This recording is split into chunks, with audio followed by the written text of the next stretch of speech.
কি কি লাগছে সে লিস্টটা তো আমি দিয়ে দিয়েছি, আর পড়ে শোনাবো না।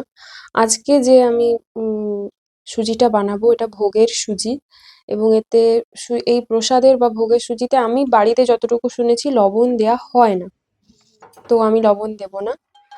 আর দুধও দেব না। আমার কোথাও গিয়ে মনে হয় দুধ দিলে সেই সুজিতে একটু স্বাদের ক্ষেত্রে ডিস্টারবেন্স চলে আসে। আর এটা পেস্তা বাদাম, বাঙালি সুজিতে পেস্তা বাদামের জায়গা নেই।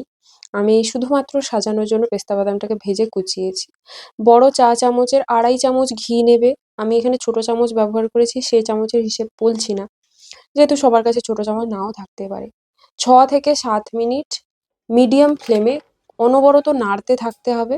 তারপরে দেখবে কাজুটা এভাবে সোনালি সোনালি হয়ে ভাজা হয়ে এসছে, নামিয়ে নেবে। এবার এই ঘিতেই যোগ করবে সেই সুজিটা। সুজিটা ২ মিনিট ভাজার পর এলাচ যোগ করবে। এলাচগুলো ফাটিয়ে নিতে হবে মুখগুলো, আর হালকা থেতো করে নিলে ভালো। এবার এই ভাজাটাই হচ্ছে আসল কথা। আমি চড়া ফ্লেমে, মানে হাই ফ্লেমে রান্না করি না, আমার ভয় হয় কোথায় যদি পুড়ে যায়। মিডিয়াম ফ্লেমে আমি ২৫ মিনিট ধরে ভেজেছি, কন্টিনিউ নাড়তে থাকতে হবে, থেমে গেলে হবে। হ্যাঁ, একটু আধটু থামা যেতে পারে, মানে থেমে গেলে লেগে যাবে আর কি সুজিটা।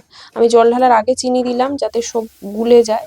জল ঢালার পরে যদি চিনি দাও তাহলে দেখবে কোথাও মিষ্টি হয়েছে, কোথাও হয়নি। আর জলটা নিয়েছি আমি ২৫০ ml, ২৫০ ml গ্লাসের ১ গ্লাস জল নিয়েছি। এবার এটা ঠিক ২ মিনিট থেকে ২.৫ মিনিটের মাথায় জলটা টেনে আসবে। আমি মিডিয়াম ফ্লেমেই বেশিরভাগ মেনটেন করি।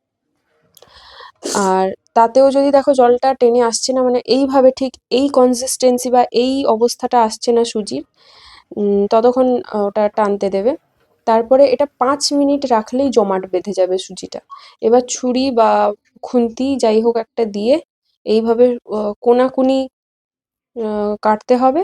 তারপরে যেদিক দিয়ে কেটেছো ঠিক তার উল্টো দিক দিয়ে আবার কোনাকুনি কাটতে হবে, দিলে ওই বরফি শেপটা আসবে। তারপরে কাজু বাদামগুলোকে আমি এক এক করে বসিয়ে দিচ্ছি যাতে করে দেখতে ভালো লাগে।